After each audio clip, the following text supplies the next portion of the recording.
আপনি যে প্রতিষ্ঠানে শিক্ষকতা করেন কিংবা আপনি শিক্ষক সমিতির সভাপতি, আমরা স্যার দেখলাম যে সব জায়গায় তালাবদ্ধ, এবং আমি নিশ্চিত একজন শিক্ষক হিসেবে এটা আপনার জন্য ভালো অনুভূতি হতে পারে। কি অবস্থা স্যার সর্বশেষ?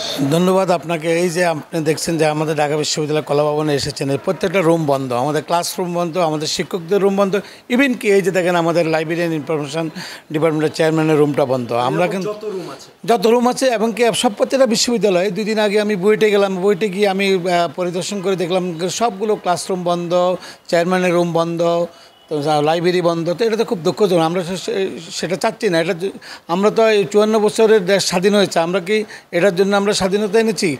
একটা কুচক্রী মহল, স্বার্থান্বেষী মহল যে কাজটি করেছে সরকারের ভিতরে থেকে 2015 সালে যে কাজটি করেছে, এবছরও একই কাজ তারা করেছে, যার কারণে আজকে আমাদের রাস্তা নামতে হয়েছে। স্যার, সরকারের তরফ থেকে কি যোগাযোগ করা হয়েছে? তারা কি বলছে, এটা কতদিন আর চলবে? সরকারের পক্ষ থেকে যোগাযোগ আমাদের সাথে আছে। আমরা আশা করছি যে সরকার খুব দ্রুত গতিতেই আমাদের শিক্ষার্থীদেরকে ক্লাসে ফেরত নেওয়ার সব ব্যবস্থাই করবেন। আমরা সেটা আশা নিয়ে আমরা বসে আছি।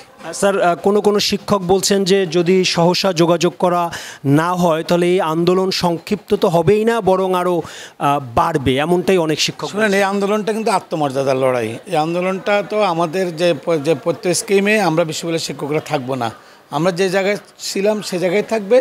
আমরা স্বতন্ত্র বেতন স্কেল সরকারও একসময় বলেছেন, আমরা সে যৌক্তিক দাবিটা নিয়েই আমরা আমাদের আন্দোলন চালিয়ে যাচ্ছি। এটা হলো আমাদের সবচেয়ে শক্তিশালী আন্দোলন।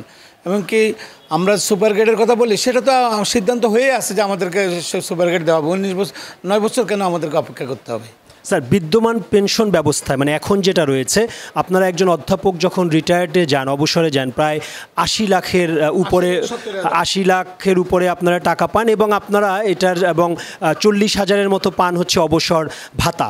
তো বিদ্যমান আইনে কি এটা থাকছে না? বিদ্যমান আইনে এককালীন কোনো টাকা থাকবে না। আপনি যখন রিটায়ারমেন্ট হবেন, এককালীন যখন টাকাগুলো পাবেন, আপনি একটা ফ্ল্যাট কিনবেন, আপনার ছেলেমেয়েকে বিয়ে দিবেন, ছেলেমেয়েকে বিদেশে পাঠাবেন, কেউ ধর্মীয় কাজও করতে চায়, হজ করতে যায়, বা অন্যান্য ধর্মের যারা আছেন তারা তাদের বিভিন্ন কাজে যায়। সেই জায়গাটা যদি না থাকে তাহলে আপনি তো একটা বাসা ভাড়া নিয়েও তো থাকতে পারবেন না তখন।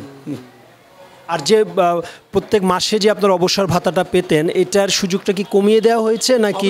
আমাদের এখন প্রতি বছর ইনসেন্টিভ দেওয়া হয় 5%, যে আমরা যে পেনশনের যে টাকাটা তার উপরে 5% ইনসেন্টিভ। প্রচলিত নিয়মে সেটাও থাকবে না।